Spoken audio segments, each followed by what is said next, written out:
Hi.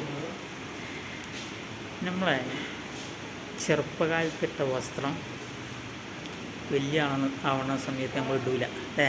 അതെന്താ, നമ്മളെ പ്രായങ്ങൾ നമ്മൾ വലിയ ആളാവണതനുസരിച്ച് എന്താവും, നമ്മളെ ഡ്രസ്സുകൾക്ക് മാറ്റങ്ങളുണ്ടാവും. എന്നുമായി നമ്മുടെ പ്രപഞ്ചശില്പി, ഈ പ്രപഞ്ചം എന്ന ഗർഭപാത്രത്തിൽ നമ്മൾ കിടന്നുകൊണ്ടിരിക്കുക, ജീവിച്ചും കൊണ്ടിരിക്കുക. അപ്പോൾ പ്രപഞ്ചശില്പി നമ്മളെ വസ്ത്രങ്ങൾക്ക് മാറ്റങ്ങൾ നൽകിക്കൊണ്ടിരിക്കുന്നു. എന്താണെന്നറിയോ മാറ്റങ്ങൾ? നമ്മളെന്ന ഈ ആത്മാവുണ്ട്, ഇത് ഉള്ളിലിട്ട ഈ ആത്മാവിൻ്റെ വസ്ത്രമാണ് ഈ മൺപേടക. ഇതൊരു മണ്ണ് കൊണ്ടുണ്ടാക്കിയ വസ്തുവാണ്.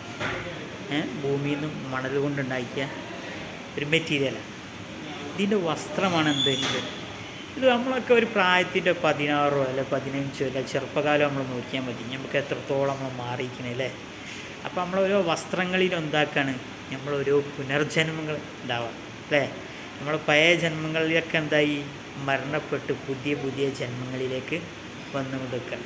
ഓർക്കുക, ചിന്തിക്കുക. Okay, by.